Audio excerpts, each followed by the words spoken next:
Welcome back everyone. In this lesson we are going to learn about another bracketing method, which is false position method.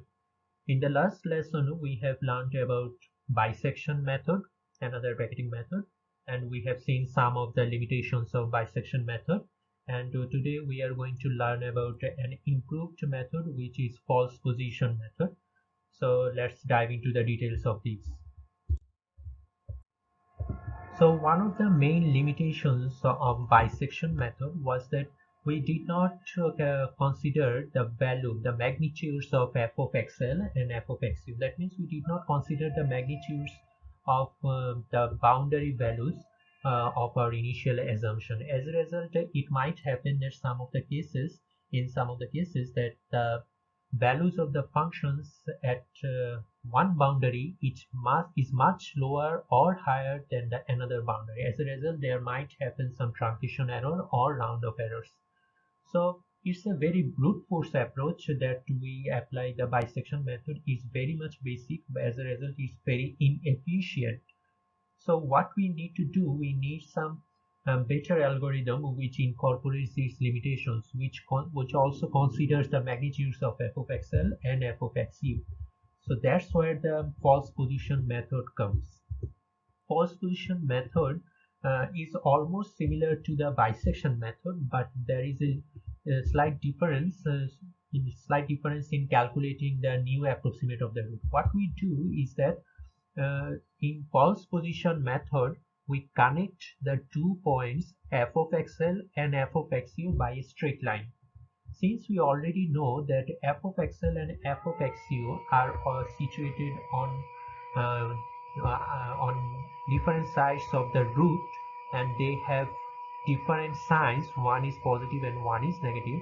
So if we join these 2 points f of xl and f of xu by a straight line, that straight line is going to intersect the x-axis at some point. So that intersection is our new approximate of the root. What we did in the bisection method is that we took the mean or average of the boundary values. But in false position method, we do not consider the mean value. Rather, we take the function values at those boundary points. We join those two function values with a straight line, and that straight line is going to intersect the x-axis at some point, and that intersection point is our approximate root. So that's the difference of false position method and bisection method. So false position method is also known as method of false position or regular falsy method. Also it is known as linear interpolation method. So why we call this linear interpolation? Because we join the two function values with a straight line, a linear line. That's why it is called a linear interpolation method. So all of these names, regular falsy method, linear interpolation method, false position method, they are all same. So let's dive into some of the details of false position method. So in this picture you see that we initially assume our two boundary points xl and xu. These are our two boundary points that within which our desired root is going to be situated. So in bisection method, what we did, we took the mean of these 2 points and calculate our new approximation. But in false position method, we find the function values at these 2 points. We join the function values with a straight line. That straight line is going to intersect the point at some point within the boundary on the x-axis, and that intersection point is our new approximate of the root. So that's how we graphically mean the difference of bisection method and the false position. So how do we find the value xr, this intersection point xr, mathematically? Because we are going to use this in our course, so we need some formula to find out the value of xr. So let's find out it. So look at this. Our xl is located at one boundary and xu is located at another boundary. So as a result, if we join the function values at these 2 points with a straight line, there will be two triangular shapes at two different sides of the root. In the upper side there is a triangle, in the lower side there is another triangle.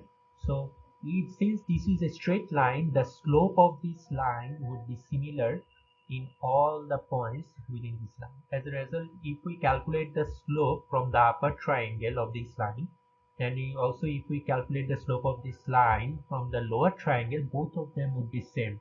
So that's what we are going to do. We are going to calculate the slope of this line from these two triangular positions and equal them.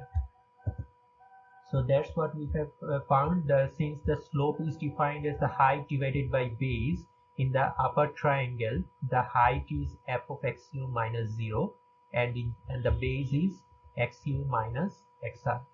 And in the lower triangle the height is f of xl minus 0, or if we consider 0 to be greater than f of xl, which is then the height would be 0 minus f of xl, and the base would be xr minus xl. So these are two different slopes of the same line calculated from two different triangles. Since this is a straight line, these two slopes would be similar. Hence, if we equal them, then this equation would result. Both of the slopes would be similar. So if we recalculate this algebraically, manipulate these equations, something like this: xr equal to, in the numerator we have xu into f of xl minus xl into f of xu, and in the denominator we have the difference of the function values at the boundary, that means f of xl minus f of xu. So please ignore this subscript notation. This should be subscript xl, l should be in the subscript, u should be in the subscript. So this is a typing mistake, I apologize for that. So I hope you understand this. xr is our new approximation of the root using the false position method. So if we further manipulate our equation 1, we will get something like this, equation 2. So both of these equations, equation 1 and equation 2, both of them can be used as the false position method to find out the approximate root. So both of them are actually similar. Equation 2 is just a different notation from the derived from the first one. So both of them are the same equations actually.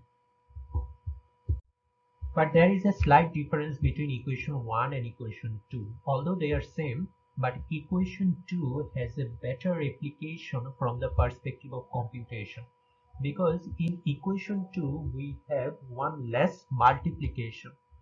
Look at this. In the equation 1 we had two multiplications, xu into f of xl minus xl into f of xu. So there are two multiplications needed each iteration using equation 1. But in equation 2 we have only single multiplication. Look at this, x lower minus xu multiplied by f of xu. So this is a single multiplication in second iteration.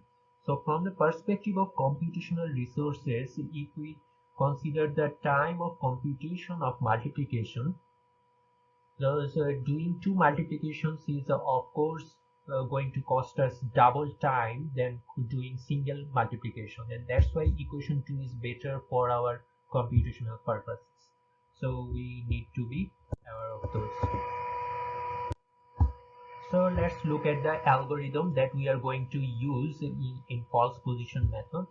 So both of the false position method and bisection methods are similar. We already said that, but the difference is finding the new approximate of the root, and that's where the difference lies. So in step 1, what we did in bisection method, we assumed a boundary location and we verified that there is a root situated between those boundary locations. So that is the same case that is going to be used in false position method as well. We are going to assume two boundary locations similar to bisection method, x lower and x upper, and we are going to verify that there is a root between these two boundary positions. So how do we going to verify that? We are going to multiplying the results f of xl and f of xl, and we should see that this multiplication has a result which is less than 0. So that's what we found in lesson 5 in the last lesson in bisection method. So step 1 is similar to bisection method. The difference is in step 2 and step 3. So step 2, we are going to approximate the root using this equation that we have found out in our last slide. But that is the difference between the bisection method and false position method. So this is our new approximation formula, and in step 3 we need some criteria to stop the calculation or to recalculate the iteration. So what are those criteria? The first criteria is all those criteria, remember all those criteria in the step 3 are going to be similar to bisection method, so there is no difference. So in the first criteria, f of xl is going to be f of xl and f of xr. If we multiply those two values, if that value is less than 0, then we change the upper limit to xr and recalculate from step 2. Similarly, in the second case, if the multiplication is greater than 0, we change the lower boundary, and in the third case, if the multiplication is equal to 0, we consider that xr is to be our desired root. So all these cases in step 3, case A, B and C, all these cases are similar to what we have seen in the bisection method. So we can say that false position method is an improvement to our bisection method, where the false position method actually considers the magnitude of the values of the function at boundary locations, and that's why we have this new equation. So there is to be some termination criteria, as we have already said in our bisection method in the last lesson, that in practical cases we need to calculate the approximate relative error between successive iterations, and that's what we are going to use it similarly in false position method using this formula. Epsilon A, which is the percentage approximate relative error. We already know about this kind of error and there its definition. So what we are going to do, we are going to calculate the approximate error between the root approximation between successive iterations, and once that approximate error is lower than a predefined specific tolerance epsilon s, we terminate the calculation, and if it is larger than our limit, now we recalculate the procedure, we go on to further iterations. So that's what we are going to do similarly in false position method as well. So let's look at an example using the false position method. This is the same example that we used in our last lesson in bisection method, x square minus 8x plus 12. So we need to solve this equation using false position method to find out our desired root. Since it is a quadratic equation, there should be two roots, but we already know that using false position or bisection methods, at one try we get one single root. If we need to find out another root, we need to change the initial approximations and recalculate the whole procedure again. So we already know that. So let's dive into the details of how we are going to use the false position method to find out the desired root. So in our first iteration, we already said we need to assume some boundary points, which is x lower equal to 1 and x upper equal to 4. So this is our initial boundary. This is our initial boundary points 1 and 4. And if you remember, in the bisection method, we took the same boundary values. So we are also taking the same boundary values here in false position method, just to compare the results between false position and the bisection method. So what we are going to do, we are going to find out the value of f of xl and f of xu, which is 5, and in f of xu, which is minus 4. So if we multiply these 2 points, f of xl and f of xu, we will see that the multiplication is less than 0. So our approximation is verified. So our approximation was that there is a single root between these 2 points, x equal to 1 and 4. And since we have found out that the function values at these 2 boundary points is less than 0, that means the function is changing its value within this boundary. That means at least once the function is intersecting the x-axis. So our assumption is verified. So this assumption verification is just for once in the first iteration. We don't need to re-verify those assumptions in our later iteration. This is just once.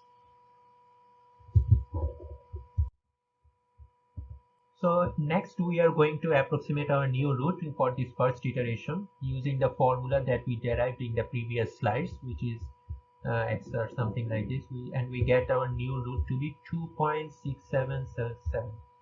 So we can use the equations 1 or 2, any of which will work, but we already know that equation 2 is better than equation 1 from the perspective of computational resources. But for hand calculation, you can use either of equation 1 or equation 2. So in this case, we have applied equation 2, and which turns out to be 2.666667. So this is our new approximation of the root xr. So since this is the first iteration, we do not need to calculate the error, because to find out the approximate error, we need the approximate root from the previous iteration. Since this is our first iteration, there is no previous iteration, so there is no need to calculate the approximate error. Rather, we move on to our second iteration. But before moving on to our second iteration, we need to find out a new boundary. If you remember that from the bisection method. So to find out our new boundary, we need to first calculate f of xr, that means the function value at our new approximated root. So f of 2.5, which turns out to be minus 2.22222. So this is the function value at our new approximate root, and if we calculate the multiplication of f of xl and f of xr, it turns out to be minus negative result. So this is the first criteria of step 3 of the algorithm of false position method. So if this is the case, what we do, we change the upper limit xu. We change the upper boundary to our new approximate root, which is 2.66667. So our new boundary is now defined, which is x lower to be 1 and x upper to be 2.66667. So this is our new boundary definition, and with these new definition we move on to our second iteration. So from the first iteration, we have seen our new boundaries are xl equal to 1 and xu equal to 2.6667. So similarly we calculate f of xl and f of xu. We see that f of xl has a value of 5 and f of xu has a value of minus 2.2.2. So both of these functions have opposite sides. That means we already verified that both of these functions, f of xl and f of xu, should be of opposite signs to verify our assumption. Since we already did that in iteration 1, we don't need to re-verify that assumption. So what we do, we move on to finding out our new approximation of the root. So the new approximation of the root using equation 2 is something like this. Look at this. xu to be used is 2.667, because in this case our new upper boundary is 2.66667. Okay, so if you use the equation 2, you will find out this and insert the proper values. You will find out 2.15384674. So this is our new approximation of the root in the second iteration. So before diving into further details, we need to calculate the approximate error right now. Why? Because we have our current approximation of the root, and also we have our previous approximation of the root in iteration 1. So we need to calculate the approximate error at this iteration point. So what we get, our current approximation of the root is xr new, which is 2.15384674. and our previous approximation of the root was in iteration 1 2.66667. So if we insert these two values in this formula, we will get an error of 23.81%. Okay, so if you remember from the last lesson in the bisection method, we got this error over 40%. But in iteration 2 of false position method, this error is 23.81%. That is much lower than what we got in our bisection method. So false position method is already providing us lower errors. Okay, so let's but still this error is very much high, so we need to calculate further. Although this is much lower than the bisection method, we need to calculate further to reduce the error more. So what we do, we calculate the f of xr, which is minus 0.597184. Then we apply the step 3 of false position method.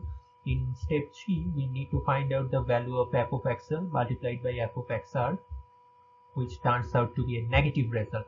That means if we multiply 5 and minus 0.59171839, we will get a negative result. Since this is negative, we need to change the upper boundary xu. So if we change the upper boundary to xr equal to 2.1538467, so that is our new boundary. So before diving into the third iteration, we have our new boundary definition, which is x lower to be 1 and x upper to be 2.1538467. So this is our new boundary. So let's move on to next iteration. So from the second iteration, we have xl equal to 1 and xu equal to 2.1538467. So similarly, we move on, we calculate the f of xl and f of xu, we calculate our new approximation, and in this case it turns out to be 2.031746157. So if we want to find out the error, this error is 6.01%. Look at this. Even in the third iteration, we just got an error of 6.01%, and in case of bisection method, this error was over 17%. So this is a much more improvement than the bisection method. So in the third iteration, we got an error of 6.01%. So if we want to get more precision in the result, then we need to recalculate for further iterations. So before diving into the further iteration, that means iteration 4, we need to change the boundary, and that boundary should be based on the criteria of step 3 of algorithm.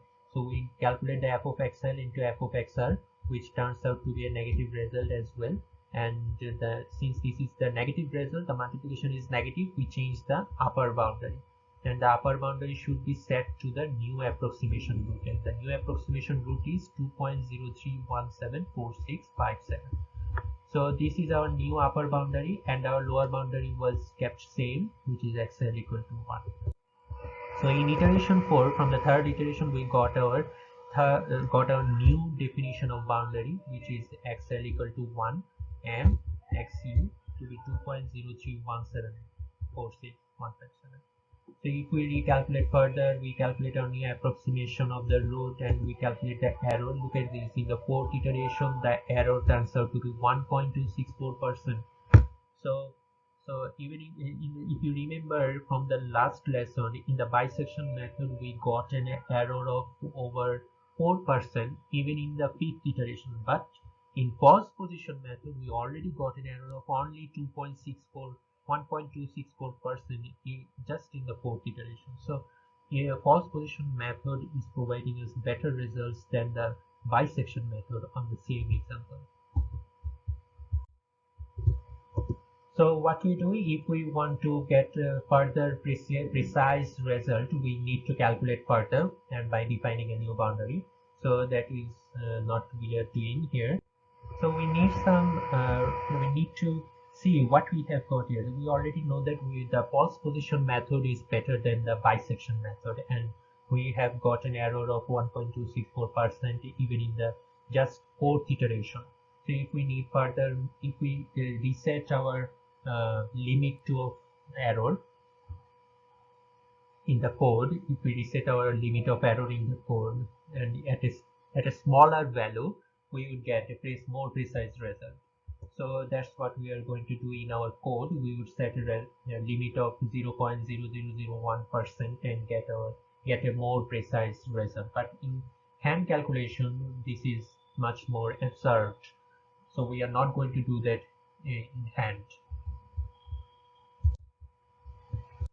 So I hope you already realize the difference between the bisection method and the false position method, and in most of the cases we use the false position method.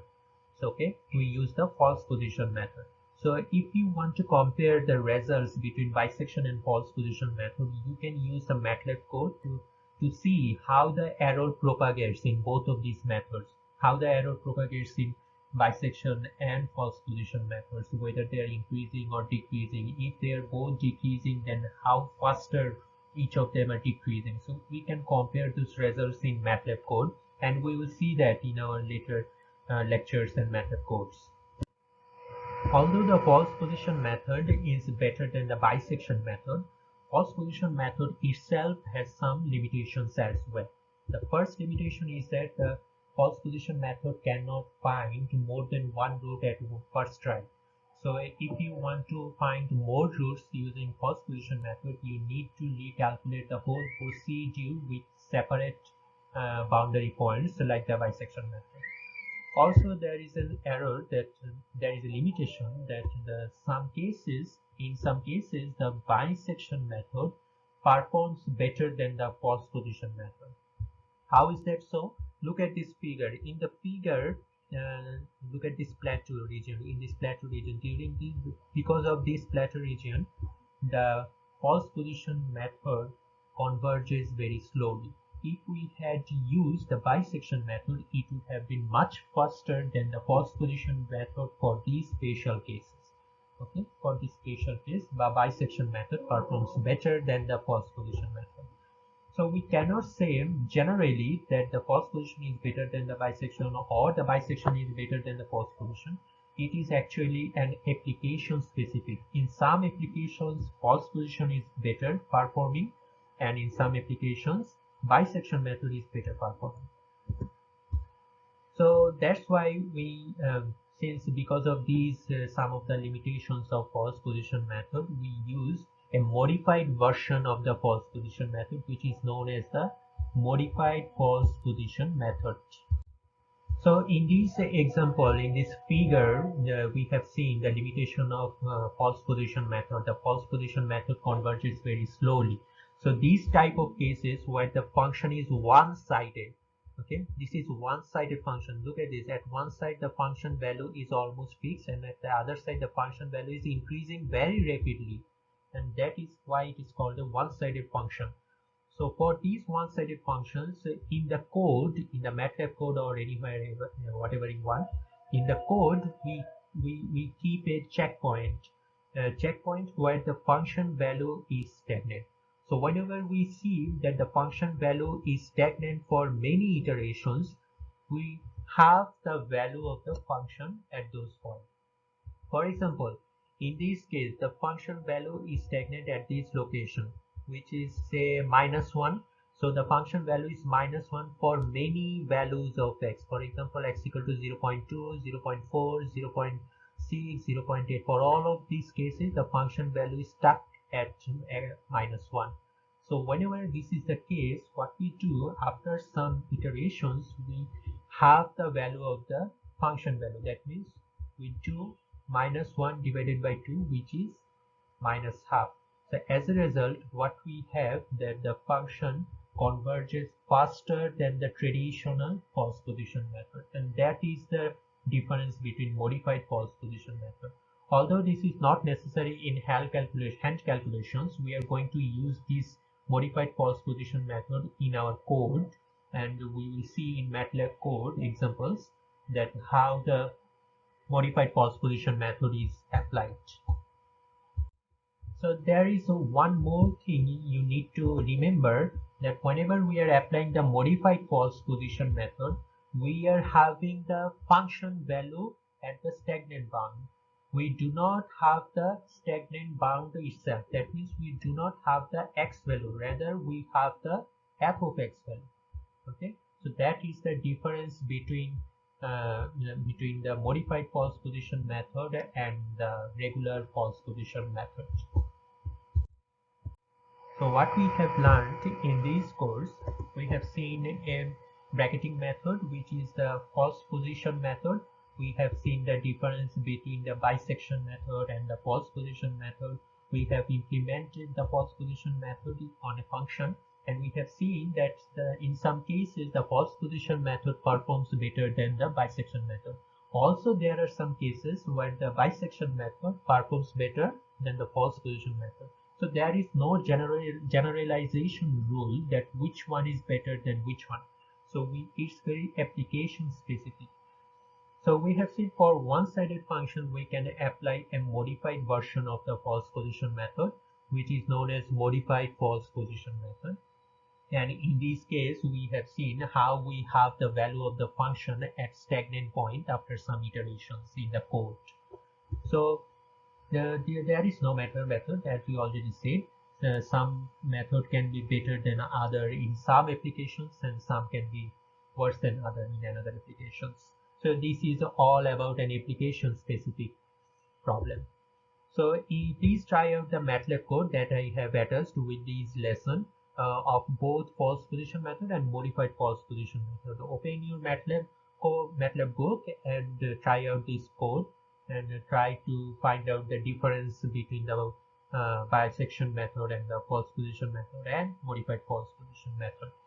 So in the next lesson we are going to learn about another bracketing method, which is known in another open methods, which is the incremental search. So our discussion of bracketing methods ends here. So from the next lesson we are going to start the open methods, and at that category we are going to first look at incremental search. So this is the first method that we are going to cover in the open methods category. So till then, thank you so much.